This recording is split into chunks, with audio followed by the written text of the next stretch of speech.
Hey, what's up, classic cartoon fans? My name is Rick9G. Thank you so much for joining me today. We're going to be talking about Ali Baba Bunny. It was released in 1957. Just to give you an idea, that was the same year that the Lucy Daisy Comedy Hour was playing, so that's really interesting, giving it a timeline. The director of this pretty short 7-minute flick was directed by Chuck Jones, and every single voice in this cartoon was created by Mel Blanc. I mean, Mel Blanc is such an important force in Looney Tunes and even in voice acting. I mean, he did Bugs Bunny, Daffy Duck, he also did Hassan, he did his boss and the genie, all 5 characters in this film, which is pretty mind-blowing if you think about it. The bright colors of this cartoon are something that really jump out at you. The look is very unique, even the lines are very sharp, and you pay attention to what is going on because of the compounding colors that are right next to each other. Even the sounds that are used. The one I like and is most favorite to me, you'll hear it right here, is the camel. The boss is on the camel, and as the camel walks and turns around, it sounds like gears turning, and it's really, really awesome. You have the character of the boss, let's just call him that, and Hassan the guard. He's kind of a klutz, kind of an idiot, to be honest with you, and he plays the antagonist in this cartoon. Now we begin to see that someone is burying or burrowing underground and kind of making his way throughout the desert here, and that's of course Bugs Bunny. He's coming underground. You hear his sounds, and the sound, it sounds like a mining drill. It's pretty cool, and I love the sounds in pretty much every single Looney Tunes cartoon. Now Hassan, you know, the guard, is supposed to guard all this treasure that's in this vault. It's like a stone vault, and the only way to get in is he has to say open sesame. Now Bugs hits Hassan's sword and goes around him. Hassan notices it and he goes inside, basically underground. He just goes under the door essentially, and Hassan is trying to get in, but he forgets the password, open sesame. So he says all these different things, open Saskatchewan, open septuagenarian, just all these crazy things. But we go inside with Bugs and we see the treasure cave. In fact, this is I would say as at this point, it is my favorite Looney Tunes cartoon. It's so good. I love the desert, I love Bugs, I love Daffy, I love the treasure, the genie motif. It's everything that I love packed into 7 minutes. Now when Bugs pops out of the hole that he is basically digging through, he thinks he's in Pismo Beach. Now that's important for a little later on. He mentions that he wants to eat clams, and of course he's in the middle of the desert. He says, as he usually says in many of these cartoons, I should have taken a left at Albuquerque. He says it in just this crazy New York style way. It's great. And we're surprised to learn that Daffy Duck is actually with him in the same hole. They're traveling together. Now, you could say that they're pretty much frenemies here. There's a love-hate relationship between them that I think is great. They don't like each other, but they like each other. They're traveling, so it's pretty funny to look at. Now, Bugs is busy figuring out why he's so lost, while Daffy notices the treasure all around the cave. The instant that you look at Daffy Duck's eyes at this moment, you realize that greed has caught him. And this is where Bugs is just talking to himself, not even noticing all the treasure that's around him. Because for him, if you think about it, his treasure isn't material treasure. He essentially just wants to go to Pismo Beach to eat. And then that is juxtaposed to Daffy, who just wants money, coins, jewelry, and materialistic things.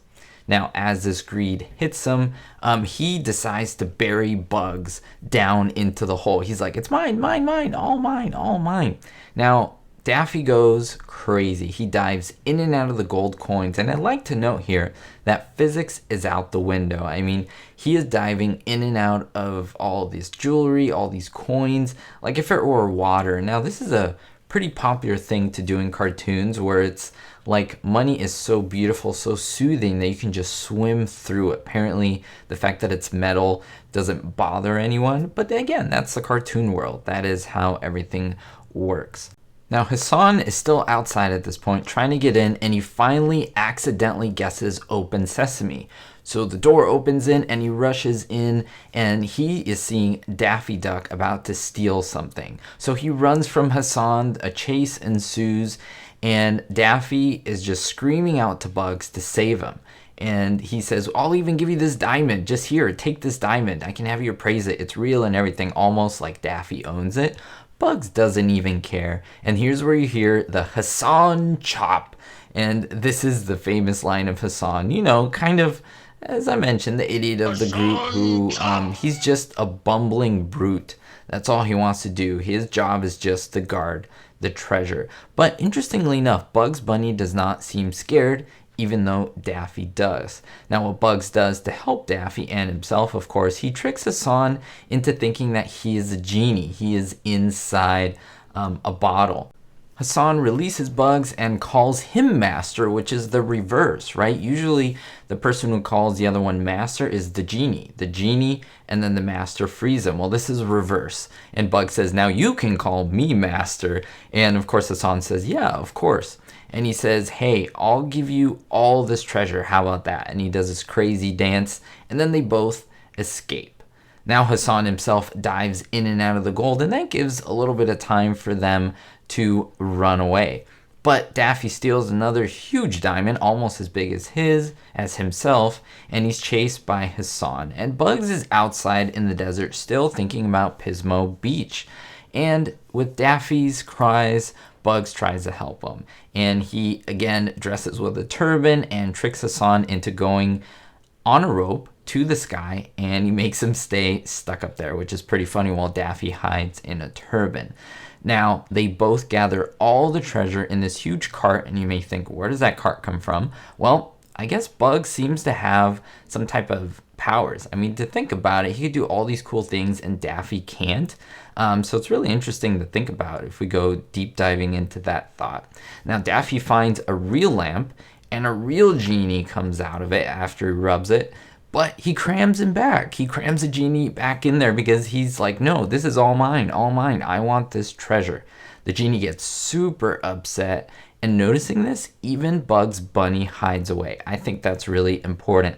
He goes back into the hole and the genie zaps Daffy.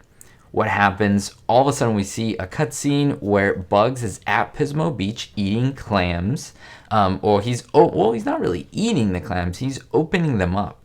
Interesting that they're not oysters, they're clams. Usually you find pearls in oysters, not clams. And he opens up the clam and there's definitely a pearl in there. Now we think, what happened to Daffy? He got zapped by the genie. Well, what's interesting is that Bugs got what he wanted. He wanted to be in Pismo Beach with clams.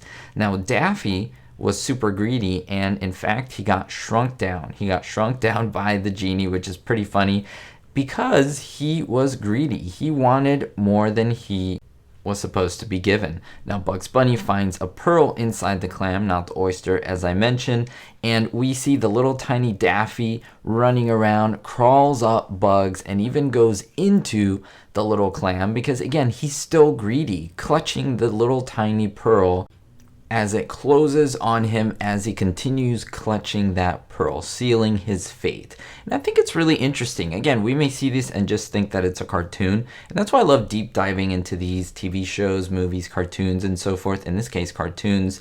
And I would love to know your thoughts down below. Have you seen this cartoon? What are your thoughts? It's just something that I'm enjoying doing right now, going through this cartoon, seeing if you like it, pretty much going through it beginning to end, giving you my thoughts, my ideas, my review of it. As I mentioned, my favorite. Love to see your thoughts down below. If you want to see more, don't forget to subscribe to the channel, as well as hit the thumbs up button and leave a comment. What is your favorite moment of this cartoon, or have you seen it before? Love to read them. We'll see you next time, and don't forget, be hopeful.